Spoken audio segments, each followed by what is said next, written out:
Hey everybody, welcome to Kimmel's Irish Pub. Tonight's movie is Revenge. I don't know if you've ever heard of it. I didn't. It seems like it should have been used. This movie title should have been used many times. Not for this unknown movie, but whatever. It's a movie about three CEO wealthy men who go out on a trip. I don't know if it's in the desert or in the woods or whatever, to do hunting and stuff like that, so they can let off steam.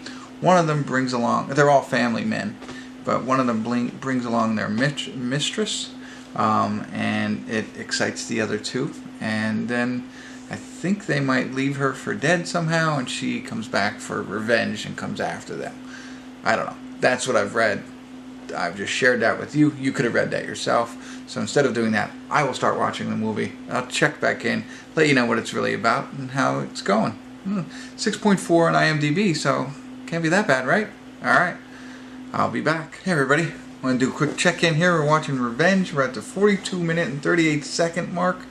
A slight update on the synopsis. As I said, it is basically a guy takes his mistress out to a very nice house. He flies in a helicopter. At no point do they elaborate that they're CEOs. That was only in something that I read. But anyway, this guy is obviously rich. He flies in a helicopter and they're staying with his mistress. And that's obvious. He calls his wife at home who has kids and stuff. So, and then the next day, two guys show up with guns. Then they're hunting buddies. So they show up and they hang out all together. And while they're hanging out, the mistress, she's just having a good time, dances with one of the other guys. Kind of leads him on a little bit. And because of that, the next day, after the boyfriend leaves, the other guy takes advantage of her.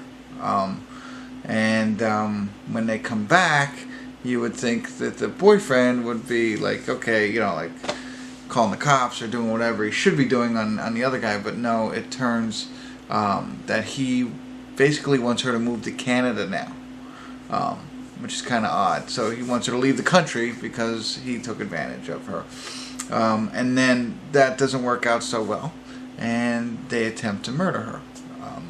And that doesn't work out so well. And so now they went back to the place where they thought she'd be. She's not there. They're trying to find her. So I'm thinking very soon it'll turn from she being hunted to being the hunter, and she'll be try and get her revenge based on the title. Not much else there than what I've told you. And that's it. I'm just going to get back and watch it again. I've seen this before, I think.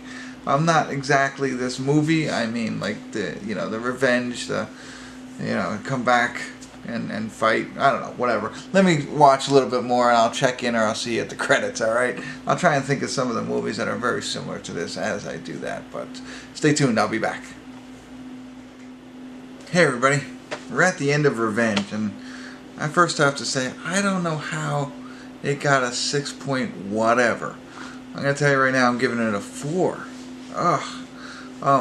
So I on the first check-in, I wasn't too excited. It was, I kind of thought I'd seen it before. I remembered what it was. I Spit on Your Grave was the movie I was referring to. Two versions, 1978, the original, and then I want to say 2015 was a remake of it. Very similar concept. Girl goes off into a cabin. Guys come and rape her. She strikes her revenge. In that movie, there's at least some interesting parts. I mean, like the way she goes about getting her revenge is interesting.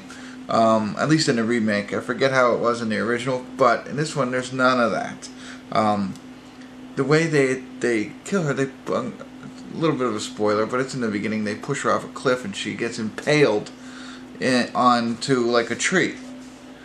So it's like she's laying upside down, and it's like, okay, I don't know. You knew she was going to come out of it because the whole movie's about that.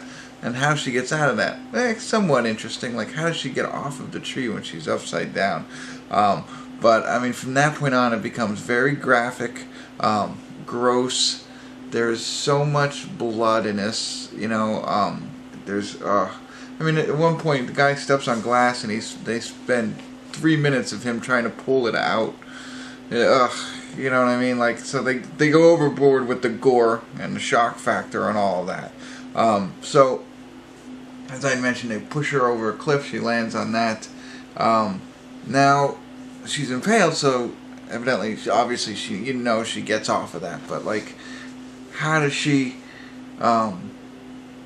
fix herself up to start her revenge kind of stuff? Well, one, she takes off all of her clothes. So this all happens. She's in the middle of the desert in her underwear. It's like, what? No shoes, and she's now Rambo.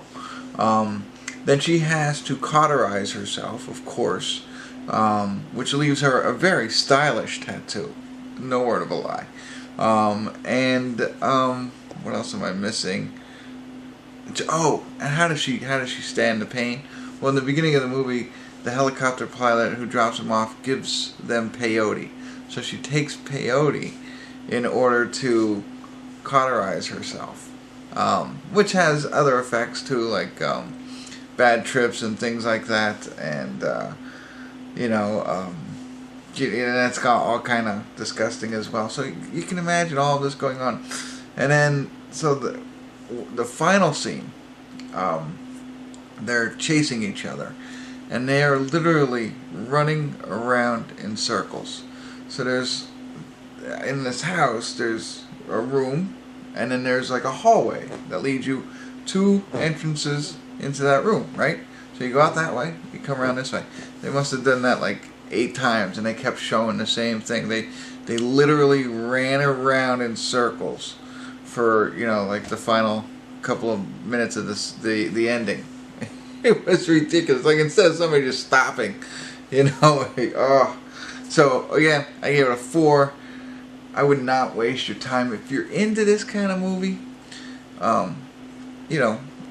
Great, good. You're into gore and stuff like that. Maybe this is better. If you're into revenge types of movie, I Spit on Your Grave is a little bit better.